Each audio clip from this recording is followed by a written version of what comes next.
నమస్తే. ప్రస్తుతం మనతో పాటు సినీ ప్రముఖ విశ్లేషకులు ఇమ్మంది రామారావు ఉన్నారు. ఆయనతో మాట్లాడదాం. నమస్తే సార్. నమస్తే. సార్, మనం ఈ మధ్య పృథ్వీరాజ్ 30 ఇయర్స్ ఇండస్ట్రీ అన్న ఒక పేరుతో ఉన్నారు. ఆయన ఈ మధ్య ఎక్కువగా మూవీస్లో కనిపించట్లేదు. పైగా ఈ మధ్య కొన్ని రాజకీయంగా చాలా ఇష్యూస్ జరిగాయి. అసలు మీరు పర్సనల్గా ఆయన గురించి చెప్పాలి అంటే ఏం చెప్తారు సార్? పృథ్వీరాజ్ అనే యాక్టరు చాలా మంచి యాక్టర్. అంటే సెన్సిటివ్గా ఉన్నవాళ్ళు బాగా నటించగలరు. ఎవరిని తీసుకోండి, సెన్సిటివ్గా ఉన్నవాళ్ళు. ఎన్టీ రామారావు గారు కూడా చాలా పసిపిల్లాడు మనస్తత్వం. అలాగే నాగేశ్వరరావు గారు కూడా తెలివైన వాడు నటిస్తాడు కానీ, కనిపిస్తాడు కానీ ఆయన కూడా బోలో మనిషి. ఇలాగా ఎవరిని తీసుకున్నా, ఇప్పుడు అలాగే శోభన్ బాబు తీసుకున్నా చాలా సున్నితమైన మనసు కలవాలి వీళ్ళందరూ.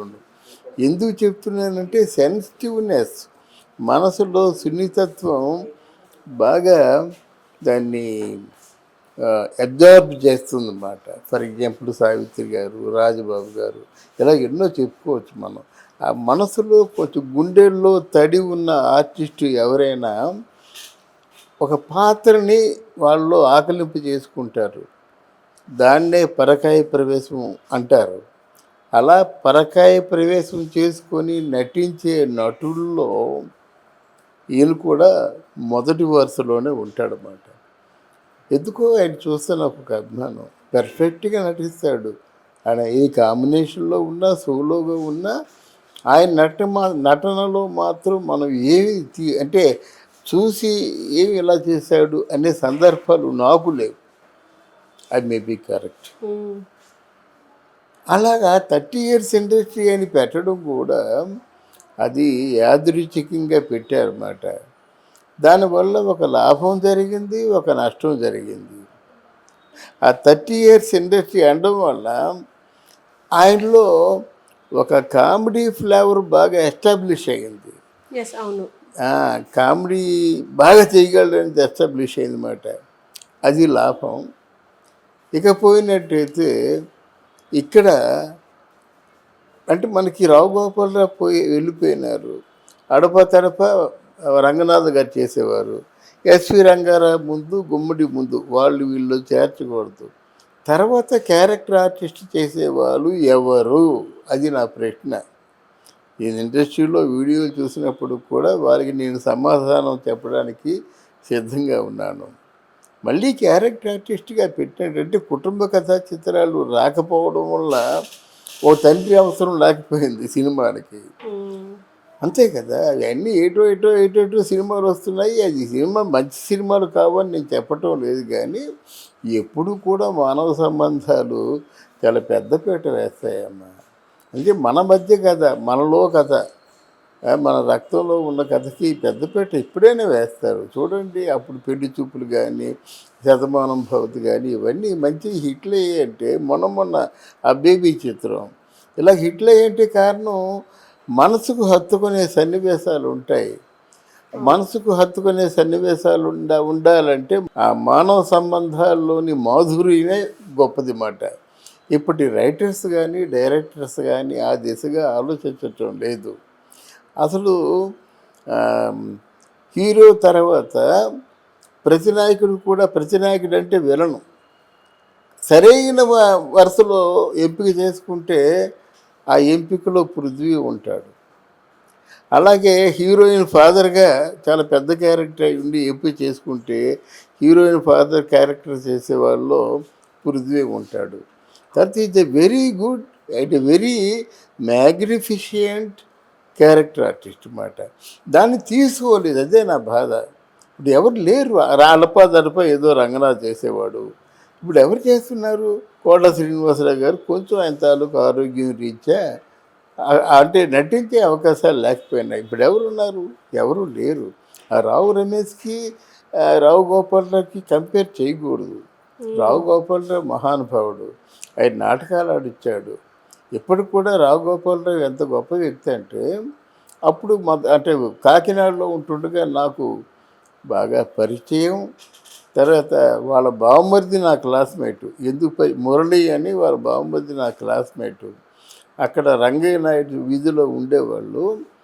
అక్కడికి వెళ్తుండేవాడిని మురళి కోసం. అప్పుడు రావు గోపాలరావు వస్తుండేవాడు.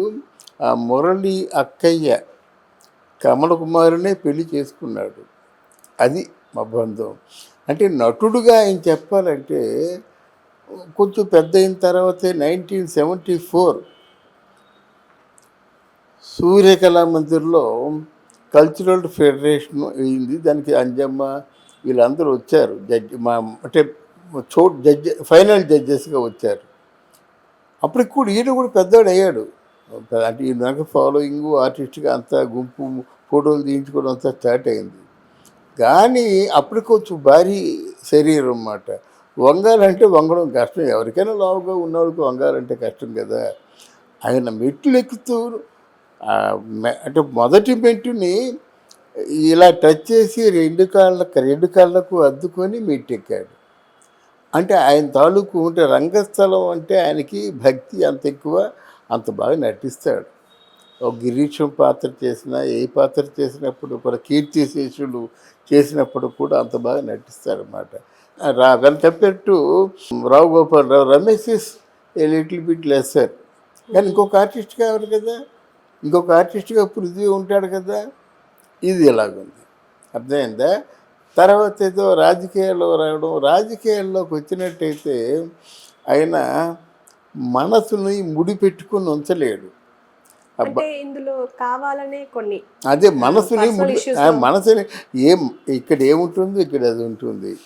అది కొంతమంది నచ్చకపోవచ్చు. నువ్వేనంతేనమ్మా. నువ్వు ఉద్యోగంలో రాగలంత వరకు గౌరవిస్తావు. ఉద్యోగంలోకి వచ్చిన తర్వాత నీ తాలూకు బ్యాక్గ్రౌండు, నీ తాలూకు బాధ్యత చూసుకుంటావు. ఆ చూసుకునే దిశలో అనుకూలంగా లేకపోవచ్చు కొన్ని. అంత మాత్రంలో కుట్రలు పడవలసిన అవసరం లేదు కదా. ఒక మనిషి ఉద్యోగం తీసేయడం అంటే, అందులో ఈయన ఆల్మోస్ట్ ఆల్ సినిమా ఫీల్డ్కి దూరం అయ్యి ఉద్యోగంలో చేరడంటే ఎంత కష్టమైన పని.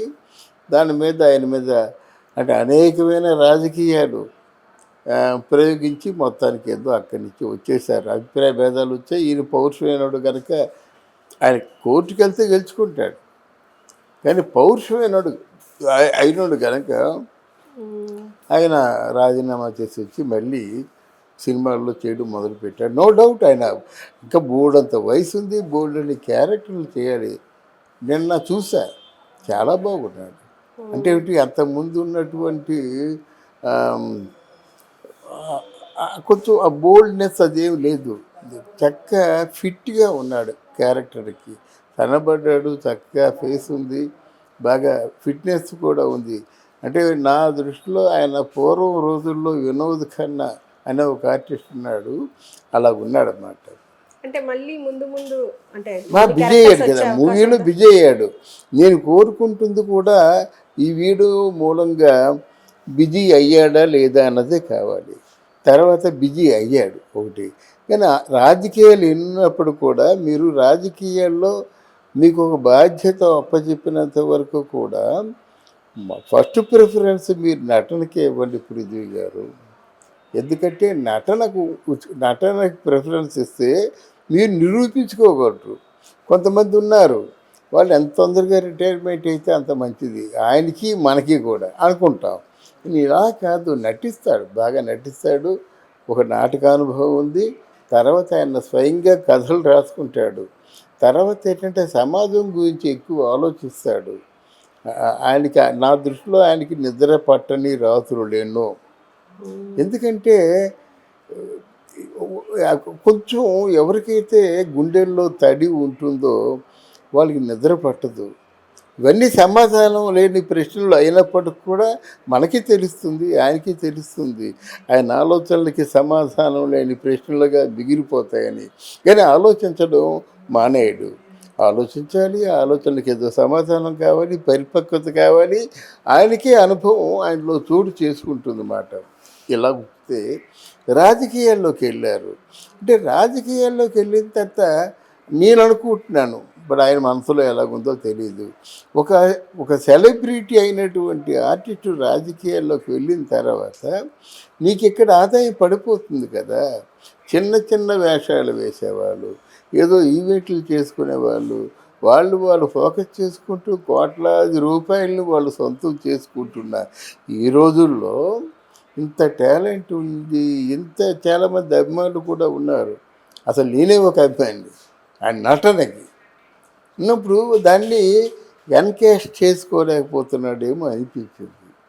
ఎవరైనా అంటే ఇట్లాంటి కొంచెం ఒక విషయం ఉండి ఆర్థిక పరిపుష్టిని చేకూర్చుకునే సందర్భంలో త్యాగాలకు పోకూడదు. కమాని నన్నేం చేయమంటారు చెప్పండి, మీరేం చేస్తారో చెప్పండి అనేది బాహాటంగా మాట్లాడుకోవాలి. మాటలు ఎప్పుడూ కూడా మనకి కూడి పెట్టవు. దానికి ఏంటంటే చేతలే మనకి కావాలి. అంటే నా మనసులో ఉన్న ఉద్దేశం, ఒకవేళ రాజకీయంగా మీకు ఏదైనా పదవులు మీకు వచ్చాయంటే సినిమాలు చేయండి, పదవులు చేయండి. ఇంకా మీకు వయసు ఉంది, బోర్డంత సామర్థ్యం ఉంది. ఇప్పుడు నా బోర్డు వయసు వచ్చిందనుకోండి, ఏం చేస్తామండి మనం, మాట్లాడడం తప్ప.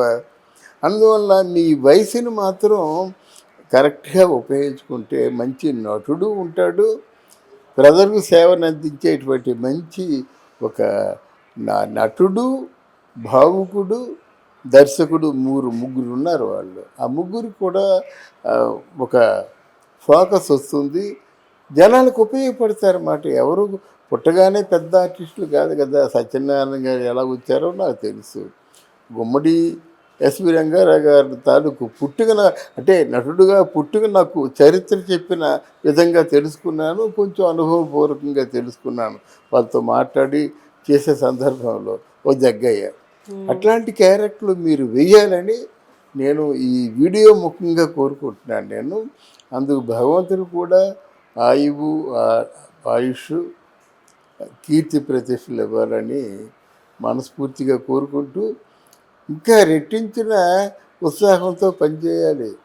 ఎందుకంటే దెబ్బతిన్న జాతి మృగం, ఫర్ ఎగ్జాంపుల్ సింహం ఉందనుకోండి, సింహాన్ని ఎవరైనా గాయపరిచినట్టయితే 1000 ఇంతల ఉత్సాహంతో పైకి ఉరుగుతుందన్నమాట.